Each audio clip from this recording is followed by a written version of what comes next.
السلام عليكم ورحمة الله وبركاته. تحياتي لكن ولكم للمشاهدين والمستمعين الكرام من السلفيين والسلفيات. هنا أخواتي وإخواني الأعزاء عند رأس إن شاء الله مسجوبينات يونال إن شاء الله سكمت أشياء بإنصاف لما كتعت الموكر مالس إن شاء الله ቅድሚያ ወደ አንድ እስኪ የድምጽ ፋይል እናዳምጥና እንመለሳለን።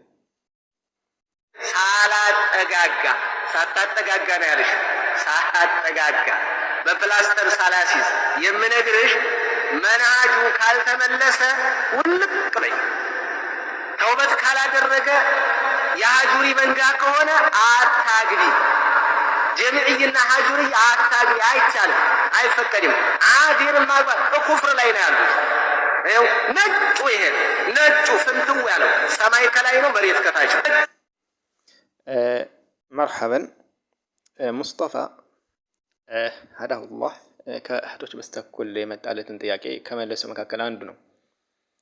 ይዘን አሁን ላይ እንግዲህ በሰሞናዊ በወቅታዊ ጉዳዮች ላይ ያኔ አዚሮችን ካፊር እያለ አይደለ? ይህን ሲል እንግዲህ እዚህ ጋር ብዙ እህቶች እንግዲህ አዚሮችን ያገቡ ይኖራሉ።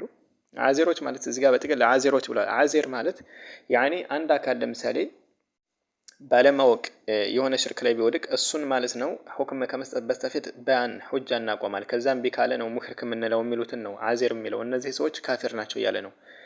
ይህ ማለት ኢትዮጵያ ላይ በሚገባን ቋንቋ ማለት ነው። ኢትዮጵያ ላይ ያው ሙስጠፋና እሱ የሱ መንሀጅ ያዙ እንጂ ከዛ ውጭ ያሉት በጥቅል ካፊር ናቸው በሙስጠፋ አንደበት ማለት ነው። እየሰማችሁ ነው። አማርኛ መሰለኝ መቼም ወደ አማርኛ በአማርኛ የተረጎመችም ግልጽ ነው አይደለ? ሱብሃንአላህ። እዚህ ጋር ታዲያ ምናልባት ሊኩል ሳቂጥ ላቂጥ የሚባል አለ። ለውዳቂ ነገር አንሻ አይታጣምና አሁንም ይሄንን ተቀብለን አዎ ተግባራዊ እናደርጋለን የሚሉ እህቶች አይታጡም። እንደዛ ከሆነ እንግዳስ አንድ ማብራሪያ ልስጣችሁ እዚህ ጋር አክዬ ማለት ነው። እሱ ባለው ለምሳሌ እነዚህ ሰዎች ሁሉም ካፊር ናቸው ካለ ከዚህ ሰዓት ጀምረሽ ይህን መልእክት የደረሰሽ እህት ማለት ነው የሙስጠፋ መንሃጁ ትክክል ነው የምትይ ከባለቤትሽ የሙስጠፋ መንሃጅ የሚከተል ከሆነ እንጂ ካልሆነ ከባለቤትሽ ጋር ለአንድ ሰከንድ መቆየታችሁም ከዚህ ሰዓት ጀምር። ለምን ካፊር ነው። ካፊር ጋር ደግሞ ሙስሊም የሆነች ሴት ከካፊር ወንድ ጋር መቆየት አትችልም። ኒካሁ ፈስኽ ነው የሚሆነው። እዚህ ጋር ጦላቅ እንኳን አይደለም ፈስኽ ጦላቅ ወይ ኹሉዕ አይደለም ፈስኽ። ይሄን መለየት አለባቸው። ፈስኽ የሚባለው አንድ ሚስት ባሏ ሙርተድ ከሆነ ቃዲው የሚያፈርስ የሆነ ነው። ኒካው እንዲፈርስ ያደርገዋል። አለቀ። ምንም ፈታው ምናምን አይጠበቅም ከባል። ፈስኽ ነው የሚደረገው ዳይሬክት ማለት ነው። ከዚህ ሰዓት ጀምሮ ከባለቤትሽ ጋር ግንኙነት ማድረግ ፈጽሞ አይቻልም። ካደረግሽ ዝሙት ነው የሚሆነው። የሚወለደውም ልጅ ዝሙት ነው የሚሆነውና ማለት ነው። ባይሆን ይሄ ከምን አንግል በሙስጠፋ ባለው መሰረት አው እውነቱን ነው የምትሉ እህቶች ካላችሁ ማለት ነው ትክክል ነው ካላችሁ ፈስኽ የሚልን ሁክም ማወቅ አለባችሁ። በዛው ተያይዞ እሱን ልጥቀስላችሁ ብዬ ነው። ያው ሊኩል ሳቂጥ ላቂጥ ከሚለው አንግል ማለት ነው። ለውዳቂ ነገር አንሽ ስለማይታጣ ማለት ነው። እዚህ ጋር ደግሞ ተወቁፍ ካደረጋችሁ እናንተው ልከፍሩ ነው። ምክንያቱም መለም ይከፍር አልካፊር فهو ካፊር አይደለ? ካፊርን ካፊር አለንም ያለ ሰው እሱ ራሱ ይከፍራል። ስለዚህ አሁን እህቶች ደግሞ ይሄን አዳምጣችሁ በሙስጠፋ መንሃጅ ነው የምንጓዘው ካላችሁ እሺ እንግዳስ ባልሽንም ካፊር የሚል ሁክም ልትሰጭበት ይገባሻል። ግዴታ አለብሽ። እሱን ካፊር ብለሽ ነው የምትለየው። ካፊር ካላልሽማ ካፊርን ካፊር ማለት እሱ ራሱ ካፊር ነውና ማለት ነው። አንቺም ትከፍሪያለሽ። ካልሆነ ተያይዞ ይሄዳል ሁክሙና ማለት ነው። ተያይዞ ስለሚሄድ መርሐበን ይሄን ሁክሙ ማወቅ አለባችሁ። ያው አንዳንዶች ሳያውቁ ብቻ የሆነ የሚሰጥነ ሁክም ይዘው ውስጥ ላይ ተፍሲል የማያውቁ እህቶች ስላሉ ነውና ይሄን ያመጣው በጣም ይሄ መስአለው በጣም ኸጥር ጅደን ስለሆነ ነው። ሐቂቀተን ከዛ የራሳችሁን ሐሳብ ራሳችሁ እዛው ያዙት ማለት ነው።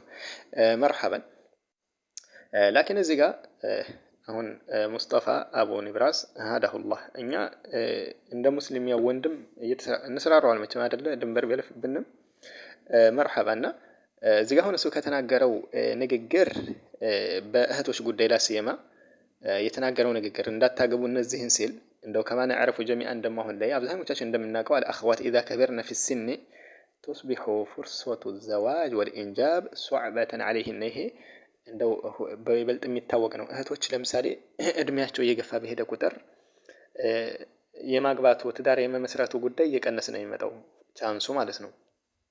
ያው ይሄ በይበልጥ እንደው ዋቂዕ ስለሆነ ነብይ ነው አይደለ?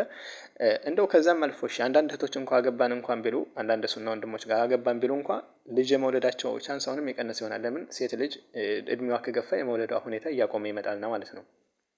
ወላኪን ቢልአክስ ወንድ ከሆኑሳ ወንድ አልሪጃል يمكنهم الزواج والإنجاب حتى لو كبروا እንደው በእድሜ ገፋ ቢሉ እንኳን ወንዶች ችግር የለም ሊወልዱም ይችላሉ ወጣቷን አግብተው ማለት ነው። ላኪን ሴቷ ቢልአክስ በጣም ሷዕብ አደገኛ የሆነ ጉዳይ ነውና አሁን ላይ ደግሞ እንደምታውቀው خصوصا اللاتي عشن يعني سنوات طويلة في الغربة يعني በእንግዳነት ሆነው አገራቸውን ለቀው የሚኖሩ እህቶች ብዙ ናቸው አይደለ? ሐዲየን እንደነዚህ አይነት እህቶች ቢያንስ እንኳን ትዳር መስረተን ልጅ እንትን እንላለን የሚለው ላይ አደገኛ የሆነ ሁኔታ ላይ እየጣላቸው ነው እዚህ ጋር በዚህ ፈትዋ መሰረት ማለት ነው። ምክንያቱም እነዚህ እህቶች ሊያገቡ የሚገባው በሙስጠፋ ፈትዋ አንደበት የሙስጠፋ መንሀጅ ዳይሬክት የተከተሉ መሆን አለበት። በዚህ ሁክም ካልሆነ አይቻልም። የሙስጠፋን ተማሪ ማግባት አለባቸው። ከዛ ውጭ ግን ማግባት አይችሉም። ማንኛውንም ካገቡ ዝሙት ነው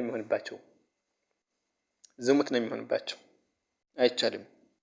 لذا ይህ ሁክም ማለት ነው አንተ ያ ሙስጠፋ هداك الله بهذا الحكم تظلمهن حقيقة وتضعهن እነዚህን ሴቶች يعني في مشاكل ومخاطر كبيرة لا يقدرن عليها እነዚህ ሴቶች ሊችሉ የማይችሉት ሆነ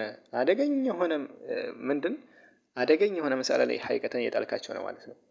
እና በዚህ መስአላ ኢንሻአላህ ማስረዝምም አልፈልግም።